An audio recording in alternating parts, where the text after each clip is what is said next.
community. We like to do this every year at the beginning of the city's and county fiscal year, which is July 1. We're excited to have Mayor Meyer from Nicholasville, Magistrate Tim Vaughn from the county, and Mr. Wilmore, Dave Carlstead from the city of Wilmore, to not only tell you a little bit about goals met, struggles possibly from the past year, but moving forward, the vision that they have for their respective areas, and also, if we have time, maybe some Q&A at the end. So first off, I'm going to start with the county and bring up Magistrate Tim Vaughn. Tim? Thanks, Amy, for doing this. And I was thinking about her email to all of us about what we're supposed to talk about, accomplishments and struggles and goals for the coming year. Made me think about kind of a funny joke with this lady. She was 80 years old, and she apparently had set goals in her life that she followed throughout her whole life.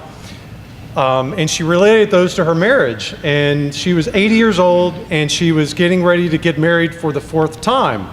And she was getting interviewed on TV, and this newscaster was very interested in what about her life and her getting married for the 4th time. And he said, well, what is the occupation of your to-be husband is?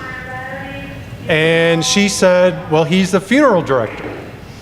And David's heard this probably already, I'm sure. But so the newscaster was even more interested, and he wanted to hear more. You know, he heard about her life and things she accomplished. And he said, well, tell me, what were the occupations of your first 3 husbands? She said, well, the first one was a banker, and the second one was a circus ringmaster, and the third one was a preacher. And the newscaster was even more intrigued, and he said, well, tell me, what caused you to marry now 4 people with 4 very diverse occupations? And she grinned big, and she smiled, and she said, well, the first one was for money, the second one was for the show, and the third one was getting ready, and the 4th one is to go. And I know it's a stretch, but I kind of thought this was somebody that had goals. And she had a lot of struggles in her life too. So we really do have, I think, in this community, a lot to be thankful for. Apparently in some communities, there are judge executives and mayors that don't even talk to each other, that are so mad at each other. And we have a community where even if we don't agree on every single thing, we've had a good working relationship with the city of Wilmore and the county and the city of Nicholasville. And so that's something to be thankful for. One committee I'm on is a 911 committee, and we have some of the finest 911 dispatchers in the county. Just kind of bragging about the county for a second. 3% of our 911 dispatchers actually have an advanced telecommunicator certificate. This certificate takes years to earn, and we have at least 3 of them in Jessamine County. About 7% statewide have an intermediate certificate, and we have 7 of them. So probably we have close to a majority of Kentucky's intermediate and advanced telecommunicator dispatchers, and we have them right here in Jessamine County, and they've been working for the county for a long time. Just as of recently, we've got a planning zoning enforcement officer that is dedicated to the county with dealing with enforcement issues like abandoned trailers. And you may not care about this until you're either a candidate or you live next to one, and then it's a big issue. So we're kind of going through a big transition, as many of you all realize, or we're about to, and that's just elections. It seems like there's always elections, and so what we have to be thankful for is really a long legacy of 2 people, I would say. Judge Cassidy, who's been a judge since 1990, and then Magistrate George Dean. I think he was magistrate since 1994. And Bobby Day Wilson, who's not running again. So we're going to have a big gap in county government. And some of the things that they've done in terms of accomplishments, when I think of Judge Cassidy, I think of utilities and I think of roads. I think of expansion of water lines and blacktopping nearly every county road.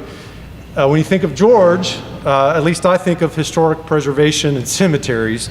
with Camp Nelson, with High Bridge, and George is probably, some of us were talking about Valley View Ferry at the table, but probably if it wasn't for George, literally, he has been keeping himself, Valley View Ferry Authority, afloat, quite financially, literally. There's going to be some issues ahead for the next judge executive and for the existing magistrates and the 2 new ones that we'll have in January. I think some things we'll be looking at in the future will be discussion of a 4-H extension tax. I think that's going to be something brought before the court in the near future. A new judicial center that might be with funding from the Kentucky General Assembly. I think the budget is going to be a very big issue. We've had shrinking surpluses over the last few years. Part of that is just because of the economic downturn. And I have a couple ideas what I think could be done in 2015 with that. And 2 of my ideas would be, and the next judge and fiscal court's going to have to kind of look at that themselves, but I think one of it would be our ambulance service, because there are those that don't pay anything for an ambulance run. Generally, insurance pays for that, but I think we probably have to look at what other counties do. Some counties charge for ambulance runs for those that don't have insurance, and that can be a very costly thing on a county budget, and we have to kind of look at what our options, what other counties are doing. It is the county's responsibility. The recycling bids, we will have to bid out the recycling.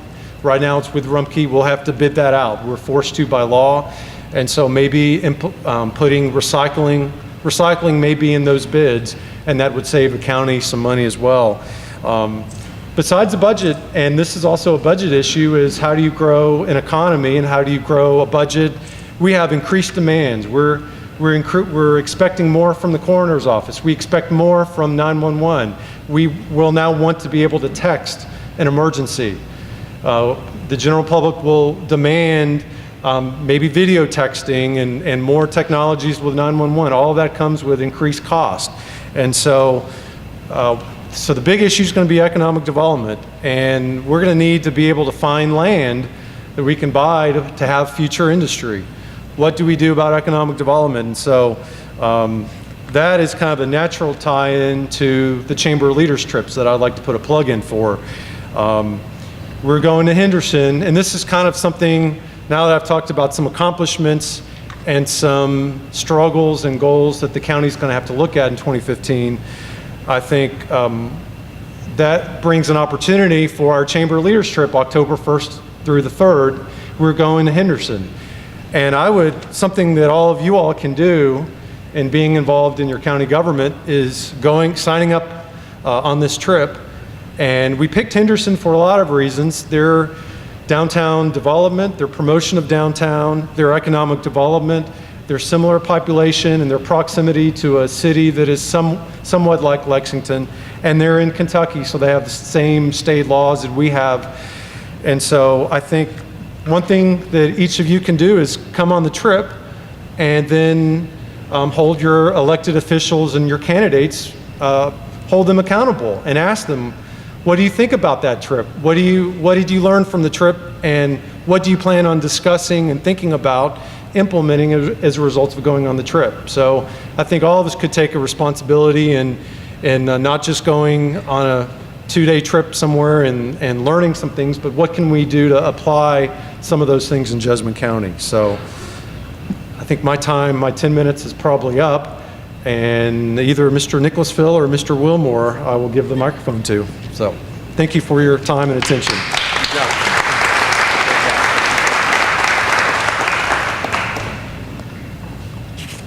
That was a great report. Great job, Tim. And as Tim said, working together with Jessamine County Fiscal Court, the City of Nicholasville has been just a great joy over the last 7.5 years as mayor, and I appreciate the hard work that you all put in. I appreciate the hard work that Neil Cassidy has put in. We all do, and the longest standing mayor in the state, Harold Rainwater. What a great job. And you know, when I came in my first year as mayor, it was great having those two guys with the experience that they had and the leadership that they had proven over the years to come in and gel with them and continually moving our county and our community forward. They've done a great job, and we really have worked together to make a lot of progress. And we've made progress through tough times. When the recession hit in 2008, we had a damper put on things, on our budgets, on what we could provide in services. And I feel like all three governments have stepped up to the plate and done a great job. We've done that and been successful in it by working together arm in arm, by adopting projects that we all want to see done for our community, for not only Nicholasville, but Wilmore, but for our entire county. And we've done that in a great way. We've done it with a common sense approach, and I'll give you an example. When 2007, we moved forward and wanted to build a new city hall, and we still need one. Our community's been growing and growing, and our city hall's been in the old teen center. Well, the recession hit, and we had to pull the plug on that project. And we had to take a back seat to what we were dealing with, what the economy presented us, and it was a real recession, and it hit hard. And we had to take a common sense approach to not only that decision, but a lot of decisions that have been made over the last few years. As Amy said, we passed our budgets this past June, all right? And the city of Nicholasville, I'm proud to announce, and we announced in June that we passed a balanced budget, and then that was our 8th balanced budget in a row. And general government, it's a $43 million budget, which general government consists of $17 million of that. Our utility government is $26 million of that. Not easy to bring it all together, but we have, and proud of that. And what a great job. Not me, but we have 4 commissioners that work really hard. We have a lot of superintendents that work really hard, and city employees that do a great job. They own up to what's going on at the city and take it to heart and come together. This past spring, we received our 2nd bond rating increase in the last 4 years, which is a AA bond rating. Lexington, Louisville, and Bowling Green are the only 3 cities that have received a AA bond rating. So that's something that I feel like we could all be proud of. Standard & Poor's has given the city of Nicholasville the highest rating that a city our size can receive. So financially, we're ready to move forward when we start growing out of this recession. So we're in good shape. We're ready to move forward. Current projects we have going on, one that we have really worked hard on with the county. Judge Cassidy and I have been to Frankfort several times. We've met with the Division of Water. We've had, when you deal with the Division of Water and you deal with Corps of Engineers, you are dealing with something, and we've really had to work through it. It's the Riney B Dam project. It's a $1.4 million project that is a retention dam in the Riney B Park, which is going to protect all the houses below that, our downtown, from flooding. I believe it was 2009, our downtown was 2 feet underwater. So I don't know if many of you all remember that or went down there when we had 5 inches in an hour, but it was something. The people that lived back on Brookview Drive, their houses were underwater, and it was a scary situation. And you don't think of things happening like that in the city of Nicholasville or Wilmore or wherever, but these things do. And I feel like that we've reacted in a great way. This project has been in the plans since 2001, and we were finally able to come up with the funding for it and move forward with this project. So we really are excited. It's not a project we're going to see like the downtown project or a touchy-feely project like a road or something like that we can see, but it's a big impact project, and I know the people that have been affected by those floods will be very thankful. The rebuild of Lock 8 and the dam at Lock 8. It's one of the last crib dams that's going to secure our water source. That's a $15 million project. What can you say? If we don't have water, we can't move forward as a community, and that's going to secure our water source, which as Dave Carlstack, and I'll let him touch on that also, but that's an important part of our community and how we grow and how we move forward. One other thing, I know Parks and Rec has been very active and growing in the last few years, and the city and the county pulled together and purchased the Coolidge building, which it has a gymnasium where our kids and our community can play basketball games and a lot of recreation activities throughout the winter time, and it is our home for Parks and Rec now, and that's a good thing that we have a new home for Parks and Rec. The building they were in was falling down in bad shape, and we're proud to announce that. That was a big thing we did this year. Other thing, and I think Dave, he may want to expand on this because he's been involved in a lot of these projects, is our Transportation Task Force and our transportation projects here in Jessamine County, which this is how we move forward. This is how we create jobs. This is how we grow as a community, is our transportation projects. The biggie on the board is the I-75 connector. Currently, as you all know, or if you've been a part of or educated yourself on it, there's 4 paths with the I-75 connector right now that are being studied by District 7 and our transportation department. We have asked that the route going through the Marble Creek area and any other invasive areas be taken out and consider the less invasive areas of that project. There's a lot of important meetings coming up that you need to be aware of and be involved in as they do come up this fall, because next spring the final decision will be made on that path of where the I-75 connector would go, and a no build is in that realm of reality, and that's a prospect out there too that they're not ruling out. But there's a public meeting, I know, July 17th at the County Extension Office.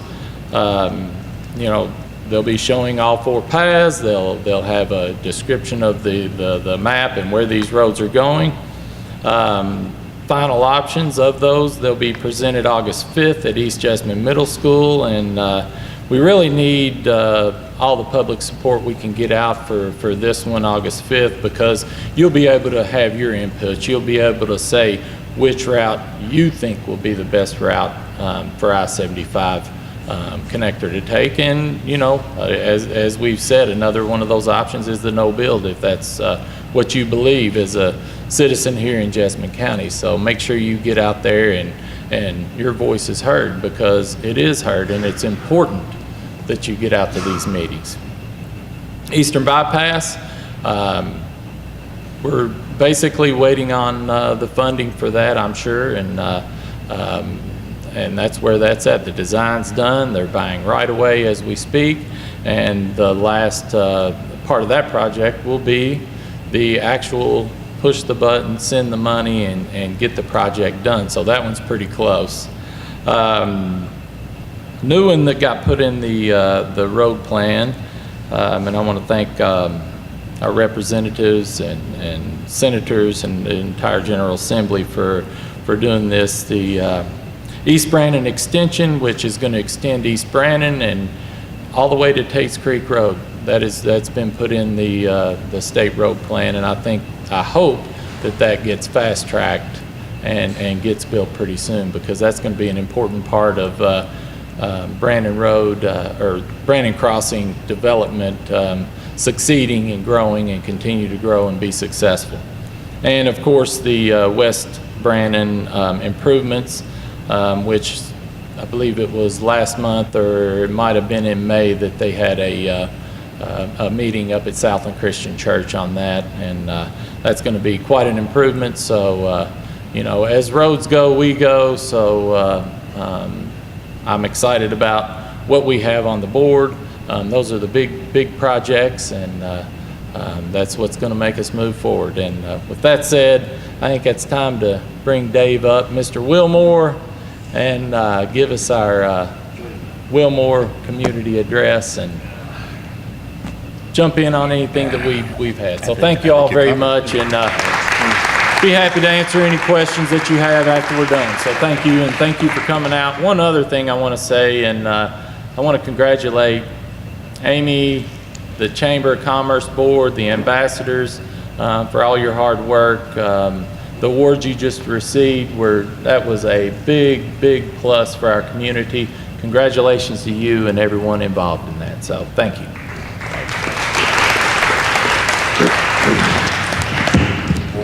Mr. Wilmore. In the early days, I was kind of delivered with some mockery. Now it's actually endearing, so I appreciate it. That's largely because I graduated from Asbury University in 1983 and never left. I took a job with the city, and I've been with the city of Wilmore for 30 years. We have an unbelievable mayor and leadership, part-time mayor and leadership. And over the years, they have allowed me to serve the community in a lot of ways. And because we're a little town of 6,000 people, I get to do a lot of different things. So I've been able to serve in planning and zoning, and they let me be a city's representative on the Chamber of Commerce. And what it means is I love Wilmore, and I'm glad to get to do these things. And in light of the hour, I was going to take a few minutes and tell you a little bit about the state of our community, Wilmore. But we have similar things going on that Tim and Russ have talked about. We've got some public projects where we're struggling a little bit. You might have heard me say that it's a little discouraging, maybe even more so for small towns than Nicholasville and the county. They've still got some revenue streams that are very viable and very healthy. We are a tax-exempt community. 54% of our land is not taxed, and the institutions are doing well, our college and our seminary, university. But in order for them to be healthy and thrive, they've had to diversify in ways that are not particularly good for government services. You know, they're doing virtual learning, they're doing off-campus, they're using branch satellite for education. So they're not bringing people into their dorms, they're not living in apartments, they're not buying gas and groceries. So in that sense, we're still thrilled to be a university seminary town, but as a city, we're going to have to be more creative or more disciplined about how we provide services. So that's the public comment.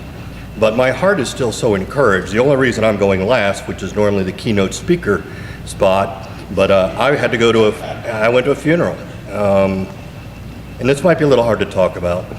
And it's hard to talk about because Mike Hughes and Olivia are sitting in the front row. But I just came from a funeral for a family of 5 that was killed on the highway in Russ's lovely city. The state of the community is good. The state of the community is very good. Because a family of 5 can die, and the people that are surrounding them and are serving them and caring for them is phenomenal. Mike shared with me very intimately about how difficult it's been to be the county coroner when 10 people are involved in an accident and 6 people die. And so that first night, my wife gets phone calls because she is the 2nd grade teacher of the little boy who died, James Tanner Phillips. And the next morning I get a phone call from my best friend from Florida, who was the driver of the van, the intern that was driving for the Refuge for Women. And so I spent the next 5 nights at the hospital with my friend and his family, and got to know a lot of the people supporting Refuge for Women. And in my 30 years of experience in working in Jessamine County, I've been involved in ice storm disaster response. What I know about Jessamine County is our community is very, very good. We're good together. We take care of one another. We can say things like, I love Jesus in the liquor department of a Sam's, and people get that. You know, we know one another in this room. I know most of your faces, I know a lot of your stories, I know your victories, I know your successes, I know your sadnesses. I know a lot of you that have had to deal with death or with cancer, family that's struggling. And in my heart, what I know about Jessamine County, about Chamber, there's 50 of us at a Chamber event, a handful of people saying I'm running for elected office, but there's people that are running for elected office. There are people that want to serve in Jessamine County because we're serving, and we're good to one another. We take care of one another, not a lot of agendas. So, you know, that's my story today. Remember people like Mike Hughes and Olivia and the people that had to respond. to something like that, because that's going to be part of our story forever. And the people that got burned out in a fire between, the different charitable organizations, ministries, and churches, I can't imagine that our church per capita is not among the highest in the state, because we're a God-fearing, people-loving community. And I love being a part of it. I love being a part of the chamber. I love what Russ and Neil have brought to the community. They've said the Wilmore is a player, and they reach out to us. They make us feel important. We're nobody's stepchild anymore. We're 6,000 of 50,000 people, and we are a huge part of Jessamine County, and we're glad. And we're thrilled for people like Mike Hughes. Nobody could ever pay me enough money to do what you've had to do the last couple of weeks. God bless you. And I appreciate y'all. Thanks for coming to the chamber today.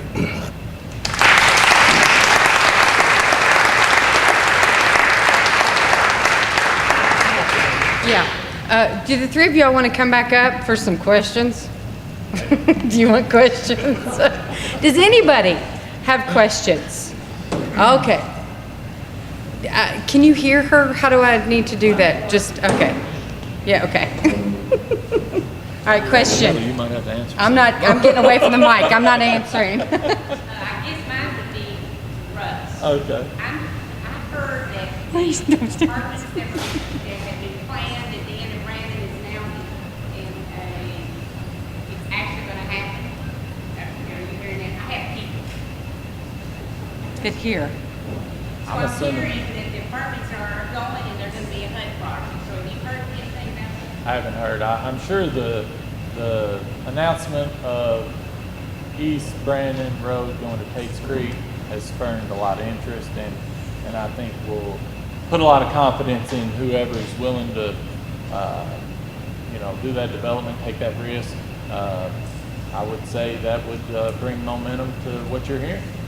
So I don't know anything concrete, as we don't until we, it's announced, or they cut a ribbon, or say this is exactly what we're doing. But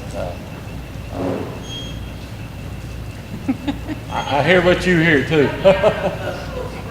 So, but I think that road going to Tate's Creek is going to bring a lot to that project, to the whole development, I think. Any other questions? Gotta have one. Oh, yeah. Everybody's ready to go? No other questions? I will say this much. Harold had planned to be here, as well as Judge Cassidy. They're not running away from the microphone for any reason, just because of personal conflict for both of them. Also, from a chamber's perspective, so you all know, as chamber members, these three organizations support the chamber tenfold. I call them champions of our chamber because they go above and beyond membership investment and showing up for events. So if you all need to know if your county and city governments are invested in what we do, whether it's for our business prosperity and all the areas we covered under the topic of quality of life, know that our governments are there. They're here today, which is huge. A lot of chambers can't say that they host a lunch like this and that representatives would show up. But the fact that these folks ask and want to be a part of events like this, I want you all to know that. I get it. I take it for granted every day that I can pick up the phone at the chamber and call any of these three guys and the folks that they represent, and I will get an answer. I will get a personal return call, a visit. Someone will say, what can we do to help? So for you all to know that your local government is invested in what the chamber does, and the chamber's invested in what you all do. Know that we all connect together and work together, and what they've even said about how they work well together. It's something that we shouldn't take for granted. Many communities bordering ours, touching the edges of our community, don't understand what collaboration is, and I think Jessamine County does. So moving forward, keep that in mind. Take that spirit with you when you do business, when you're involved in a nonprofit and volunteerism. Understand that the spirit of collaboration is present and accounted for in Jessamine County, and use that to your benefit. If you all don't have any other questions, oh, yes, not me. I don't have a question. Oh. I wanted to respond in part to what David said. Olivia and I came here in 2005, and we chose this. We didn't have to come here. We originally wanted to move to Lexington, But after discovering Jessamine County, we determined that this is where we wanted our home to be. And it's been the best decision I think that we've ever made. In my role of serving as a coroner, it's a ministry to me. I just say that not for pride or ego, but just to say that I am so pleased to be able to serve these communities. This is my home now. When we reach out on a case, whether it's a single individual or something like we just had, it still is a situation that our hearts are touched. These people aren't strangers to us. I may not know every one of them by name, but I see how the community responds to a loss, and it's just overwhelming to us, and it's such an opportunity, and we're glad that God uses us in this way. And I just want to say how happy we are to be here. That's wonderful. If y'all would join me in thanking these three folks for joining us today.